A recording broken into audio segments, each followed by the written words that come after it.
नमस्कार, स्वागत है आप सभी का पहाड़ टीवी में। मैं आपके साथ खुशबू खान। और क्योंकि अगले महीने वोटिंग होगी, इसको लेकर अभी से सभी प्रत्याशियों ने तैयारी शुरू कर दी है। चुनावी बिगुल बज चुका है और हम अलग अलग सीटों पर जाकर ये चेक कर रहे हैं कि वहां पर माहौल कैसा बना हुआ है। उत्तराखंड में भी जोर शोर से तैयारी चल रही है। उत्तराखंड की मंगलौर सीट पर हम पहुंचे हैं, जहां पर एक युवा विधायक जो कि 3 बार से विधायक रहे हैं, चौथी बार अपनी किस्मत को आजमाएंगे। उनसे बातचीत करेंगे कि किस तरह से यहाँ पर उनकी तैयारी चल रही है, कौन से ऐसे मुद्दे हैं जो अभी रह गए हैं। हमारे साथ काजी निजामुद्दीन जी मौजूद हैं। आपका बहुत बहुत स्वागत है पहाड़ टीवी पर। धन्यवाद।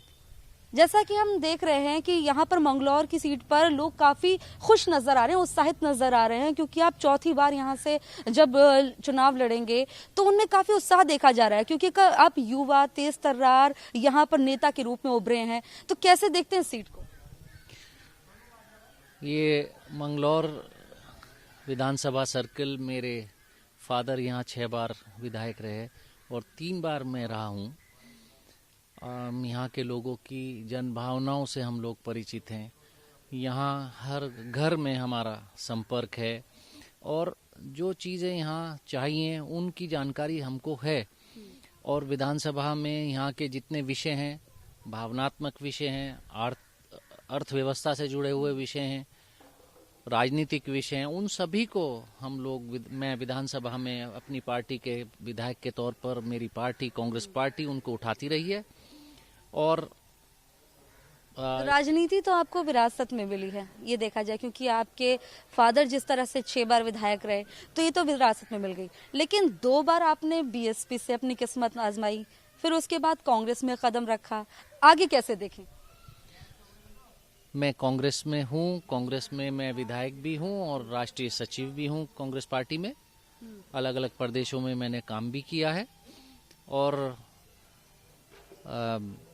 ये चुनाव आज की तारीख में भारतीय जनता पार्टी के विरोध में, महंगाई, भ्रष्टाचार, युवाओं को नौकरी ना मिलना और कुप्रशासन को लेकर, चाहे वो कोविड हो, कोविड में ऑक्सीजन का ना मिलना, ज़रूरी दवाओं का ना मिलना। अब ये हरजोली जट गांव में हम हैं, यहाँ से लगा हुआ गांव, यहाँ से 2 किलोमीटर दूर हर लिबरेडी गांव होगा है, वहाँ लगभग कोविड में 50 मौतें हुई ऑक्सीजन ना होने की वजह से। जैसे तैसे फिर आनन फानन में मैंने ही अपने आप निजी संसाधनों से व्यवस्था करवाई। उस वक्त पैसे भी हों तो भी ऑक्सीजन अवेलेबल नहीं था। इस गांव में भी हमने ऑक्सीजन कंसंट्रेटर दिया, हर जगह हमने ऑक्सीजन कंसंट्रेटर और सिलेंडर्स दिए। तो यहाँ से हम लोग, भावनात्मक जुड़ाव है। और आपने विरासत की बात की, वारिस को विरासत में एक बार लोग चुन सकते हैं, दोबारा तो फिर उसी की क्रेडिबिलिटी पर चुना जाएगा। तीसरी बार बिल्कुल नहीं चुन सकते, तो थोपा नहीं जा सकता। कोई किसी गन पॉइंट पर या किसी जोर जबरदस्ती से कोई चुनाव नहीं होता। बहुत ही शानदार डेमोक्रेटिक सेटअप है हमारे यहाँ का।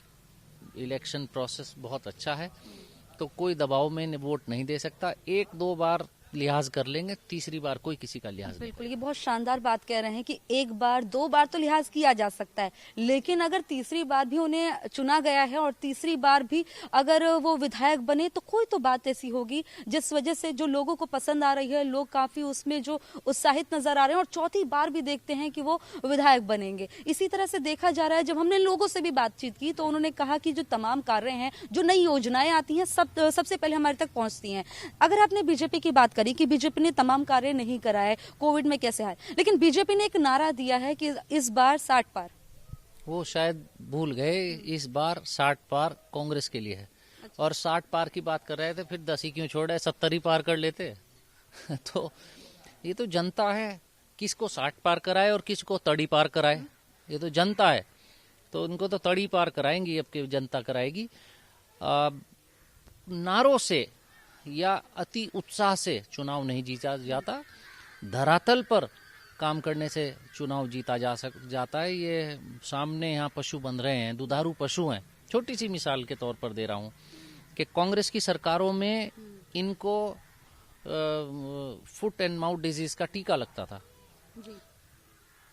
इस भारतीय जनता पार्टी की गवर्नमेंट में कोई टीकाकरण नहीं हुआ और उसका नतीजा ये हुआ कि यहाँ के देहात में सैकड़ों की तादाद में जानवर मरे हैं।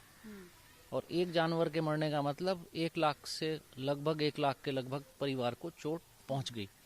तो ये छोटी छोटी बातों से लेकर फिर बड़ी बड़ी बातें हैं जिससे बीजेपी से लोग बहुत बुरी तरह नाराज हैं और कांग्रेस पार्टी को याद कर रहे हैं। काजी निजामुद्दीन जी, अगर ऐसा देखा जाए कि परफेक्ट कोई भी नहीं होता, लेकिन अभी ऐसे कौन से मुद्दे हैं मंगलौर में जो छूट गए हैं, जो चौथी बार आप चुने जाते हैं, जनता का समर्थन मिलता है, तो जिन्हें आप जोरों शोरों से उठाने वाले हैं, जिन मांगों को पूरा आप करेंगे? देखिए, डेवलपमेंट या बोलें विकास एक निरंतर प्रक्रिया है, इसका कोई अंत नहीं।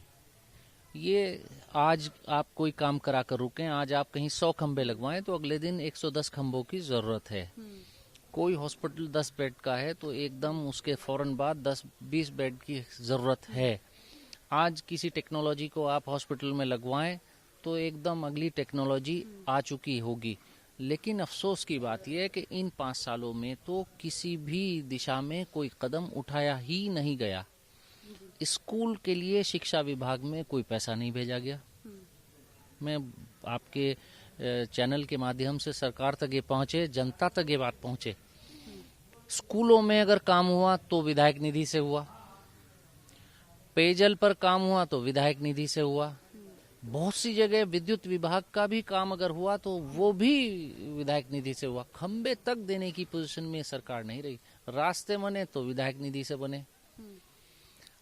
अब इस सरकार के रहते इतना पिछड़ गया ये इलाका, और मैं कहूँ पूरा उत्तराखंड, तो अक्सर 9 हम जनता कांग्रेस को जिताए, हम ये उम्मीद करते हैं और मेहनत इस दिशा में कर रहे हैं और अपनी बात को हम रख रहे हैं। तो बहुत सारी चीजें ऐसी हैं जो हम लोगों को मंगलौर विधानसभा सर्किल में ही नहीं, हमको धारचूला और ट्यूनी और हमको चंपावत, हर चारों कोनों से लेकर पूरे उत्तराखंड के जो आंचल पर्वतीय अंचल हैं, सब जगह हमको ऐसा एक मॉडल खड़ा करना है जिसको उत्तराखंड को देखने के लिए बाहर से लोग आए। तो ये एक सोच हम उत्तराखंड को लेकर कांग्रेस की गवर्नमेंट लेकर चलेगी। काजी निजामुद्दीन जी, अगर हम ये देखें कि चौथी बार आप विधायक बनते तो उसके बाद आपका मंत्री बनना लगभग तय है। उसके बाद आप जब जाते हैं मंत्री बनकर, तो कौन से ऐसे मुद्दे हैं, ना ही सिर्फ मंगलौर के, तमाम जगहों के, कैसे उठाएंगे?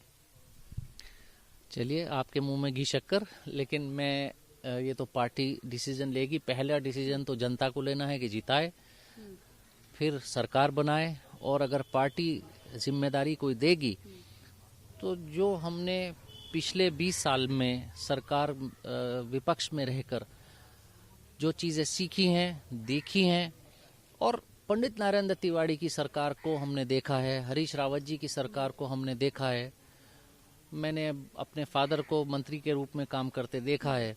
तो उन चीज़ों को, जो उनकी अच्छी चीज़ें होंगी, उनको हम लोग इम्प्लीमेंट करने की कोशिश करेंगे, और हमारी प्राथमिकता होगी कि इस प्रदेश में हम लोग युवाओं को रोजगार की तरफ हम ले चलें। और कुछ चीज़ें ऐसी हैं जिसमें हम कोशिश करेंगे, जैसे गैस सिलेंडर है, तो गैस सिलेंडर 1000 रुपए के आसपास हो गया, जिससे कि कोई घर ऐसा नहीं जिसको परेशानी नहीं होगी। हमारी घर की महिलाओं को सबसे बड़ी मार उसकी झेलनी पड़ती है। तो उस सिलेंडर की कीमत को कम करने के लिए उत्तराखंड गवर्नमेंट अपने मैनिफेस्टो में एक संकल्प लेकर आएगी, और हम उस संकल्प पर हम काम करेंगे। अगर बात करें बेरोजगारी की, युवा बेरोजगारी की बात कर लें, या शिक्षा की, बेहतर शिक्षा की, स्वास्थ्य, ये 3 ऐसी चीजें हैं जो कि नींव होती हैं, सरकारों से उम्मीद की जाती है इनके बारे में। तो क्या ये जो है नीड्स यहाँ पर पूरी होती दिखाई दे रही हैं मंगलौर में? क्या इससे खुश हैं लोग यहाँ पर अपने विधायक को लेकर? नहीं, इसमें मैंने आपको खूब जानकारी है कि मैं तीसरी बार भी विधायक हूँ, तो मैं विपक्ष के विधायक के तौर पर हूँ। और ये तो इतनी निकम्मी सरकार रही है कि जहाँ इनके अपने विधायक थे तो वो धरने आंदोलन करते हुए, अधिकारियों से लड़ते हुए पाए गए। आप देखिए, प्रदीप बत्रा जी रुड़की में, उन्होंने वहाँ गंगनहर थाने पर धरना दिया। हमारे देशराज करणवाल जी विधायक, मैं नाम ले रहा हूँ, ऑन रिकॉर्ड नाम ले रहा हूँ। तभी तो आपको एक युवा तेज तर्रार विधायक कहा गया, क्योंकि आप बिल्कुल बेखौफ होकर ये तमाम बातें कह रहे हैं। देशराज करणवाल जी थाना मंगलौर में धरना दे रहे हैं, लक्सर के विधायक चौकी में धरना दे रहे हैं, मदन कौशिक जी सचिवालय में मंत्री के रूप में मीटिंग बुलाते हैं, अधिकारी उनकी मीटिंग में नहीं आते, बंशीधर भगत जी यूपी के टाइम पे मंत्री रहे हैं, सीनियर मोस्ट मंत्रियों में से एक हैं, बीजेपी के सीनियर मोस्ट नेता हैं, प्रदेश अध्यक्ष रहे हैं। हल्द्वानी में बिजली के लिए धरना देते हैं और उनकी मौजूदगी में मौजूदा मंत्री बैठा है सरकार का और कहते हैं बिजली विभाग चोर है। तो इससे अलग अलग विधायक, स्पीकर साहब, उपाध्यक्ष विधानसभा स्पीकर की कुर्सी पर बैठकर विशेषाधिकार हनन अधिकारी के खिलाफ लाते हैं। तो इन विषयों को देखिए आप, तो आपको पता चलेगा कि उत्तराखंड की सरकार ने अपने ही विधायकों, अपने ही सरकार के में शामिल लोगों का जो बुरा हाल किया। मैं तो एक विपक्ष का विधायक हूं, तो ये विधानसभा सर्किल तो उससे बाहर नहीं, यहाँ तो उन्होंने और ज्यादा हमारी किसी भी योजना को मंजूर नहीं किया। और ये इलाका इस भी नहीं, पूरा उत्तराखंड ही मैं कह रहा हूँ। आप गैरसैंण चले जाइए, जिसको ये समर कैपिटल के तौर पर बोल रहे हैं, उस गैरसैंण की हालत खराब है। हम बेसिकली हमारा कहना क्या है कि डेवलपमेंट ऐसा हो कि जितने हॉस्पिटल्स खुले हुए हैं, जितने सीएचसी और पीएचसी हैं, उन हॉस्पिटल्स में डॉक्टर्स हों, पैरामेडिकल स्टाफ हो, ज़रूरत की दवाएं मिलें, ज़रूरत का इलाज हो। जो जहां स्कूल्स हैं उनकी हालत बेहतर हो, उनमें बेहतर तालीम मिल सके, शिक्षा बेहतर हो सके और बेहतर एक रोजगार परक शिक्षा उत्तराखंड में युवाओं को मिले। जो आईटीआईज और पॉलिटेक्निक्स हैं उनको मौजूदा उद्योग के हिसाब से, एक तरफ उद्योग के एक्सपर्ट्स को बिठाएं, एक तरफ हम अपने फैकल्टी जो आईटीआईज की और पॉलिटेक्निक्स की हैं उनको बिठाएं और दोनों के बीच में तालमेल कराकर एक सिलेबस ऐसा करें कि उन इंस्टीट्यूट्स में पढ़े हुए बच्चे अच्छी नौकरियां पा सकें, रोजगार परक हो सकें वो डिग्रियां। वो ऐसा ना हो कि सिर्फ डिग्री के नाम पर उनको डिग्री हो और फिर वो बेरोजगारी का सर्टिफिकेट लेकर घूमे। और हमारी इस तरह की सोच होगी, सड़कें सही हों, बिजली की व्यवस्था दुरुस्त हो, सिंचाई व्यवस्था दुरुस्त हो, किसानों को उनकी उपज का, चाहे वो पहाड़ का किसान हो और चाहे वो हरिद्वार और उधम सिंह नगर का किसान हो, जो भी लोकल उपज है, हमारे यहाँ गन्ने की फसल है, इन सब को लेकर किसानों को राहत मिले और वो राहत कागजों तक सीमित ना हो। समाज कल्याण विभाग की जो योजनाएं हैं, वो योजनाएं कांग्रेस की पूर्ववर्ती सरकारों की जो योजनाएं हैं वो इन्होंने पूरी तरह बंद कर दी। वो योजनाएं पूरी तरह चलें ताकि जनता को एक राहत और सुकून मिल सके। काजी निजामुद्दीन जी, अब बात कर लेते हैं आधी आबादी की। आधी आबादी का मत भी बहुत ज्यादा मायने रखता है। कांग्रेस का तो नारा है, जिस तरह से प्रियंका गांधी वाड्रा ने दिया, यूपी में दिया, लड़की हूँ लड़ सकती हूँ, लेकिन मुस्लिम्स में अभी भी देखा जाता है महिलाएं कहीं ना कहीं दबी हुई हैं, घर से नहीं निकल पाती, उनके स्वास्थ्य को लेकर भी कई ऐसे मुद्दे हैं, शिक्षा को लेकर हैं। तो उनके लिए क्या कदम उठाए जा रहे हैं आपके द्वारा? गए जमाने की बात है जो आप कर रही हैं, लेकिन अब तो बहुत जागरूकता आ गई, बच्चियां हमारी पढ़ रही हैं। और हमारे यहाँ मंगलौर में अगर आप देखें तो लड़की बेटी हमारी जज भी हैं और एमबीबीएस मेडिकल कर रही हैं, इंजीनियरिंग कर रही हैं, अच्छी जॉब्स में हैं और लड़कियों में पढ़ाई की एक खासी जागरूकता है। और यकीनन उनकी पढ़ाई को लेकर जो एक ऐसा माहौल है, कुछ परिवार आज भी ऐसे हैं जो को एजुकेशन से बचते हैं, तो उनकी तरफ भी हम लोगों को यकीनन नज़र डालनी पड़ेगी। और अगर कांग्रेस गवर्नमेंट बनती है तो उसमें एक विशेष ध्यान मैं फोकस करने की कोशिश करवाऊंगा कि हम लोग फोकस करेंगे कि ऐसी तालीम उनको मिले। अगर कुछ एक कंजर्वेटिव फैमिलीज हैं जो अभी को एजुकेशन को अभी अपनी फैमिली में अलाउ नहीं करते, तो उनको भी हम लोग अलग तालीम दें, तो इस कोशिश को हम करेंगे। चलिए, मैं उम्मीद तो यही करती हूँ कि जो मैंने बात कही वो गए जमाने की हो। आज लड़कियां शिक्षा पूरी, लड़कियों की तालीम को प्रायोरिटी देना हमारा मेन फोकस और मेन जिम्मेदारी होगी।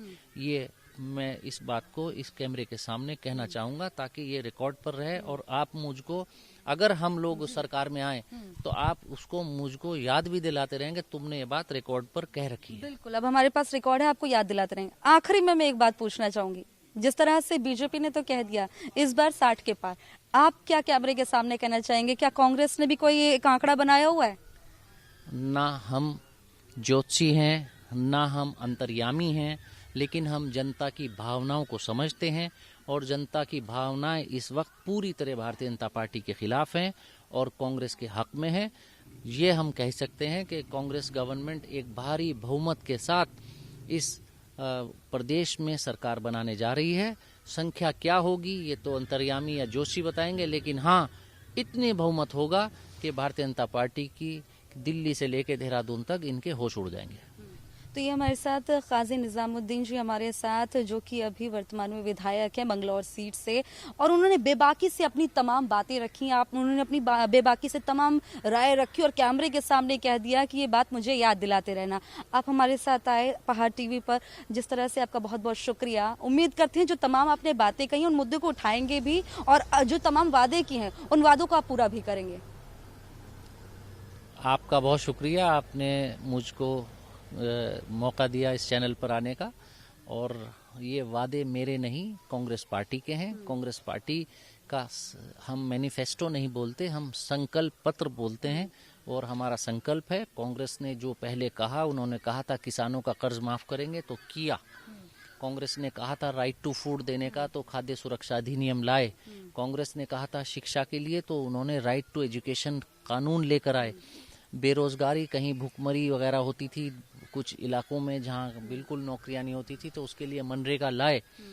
और राइट टू इंफॉर्मेशन लेकर आए। तो कांग्रेस गवर्नमेंट, कांग्रेस पार्टी जो कहती है उसको करती है, और मैं उसका एक अंग हूं। और हम सब लोग मिलकर इस उत्तराखंड के बेहतर भविष्य और भारत के एक बेहतर भारत को निर्माण करने की दिशा में हम लोग, हमारी पार्टी काम करेगी। तो आपने तमाम बातें सुन ली और आपने देखा कि किस तरह से बेबाकी से अपनी राय काजी निजामुद्दीन जी ने रख दी है, और इसी तरह से हम अन्य सीटों पर भी जाएंगे और वार्तालाप करेंगे। बहरहाल जिस तरह से बेबाकी से बात रखी गई है, ऐसा लग रहा है कि अगली बार भी वही आने वाले हैं। जनता का विश्वास भी दिखाई दे रहा है।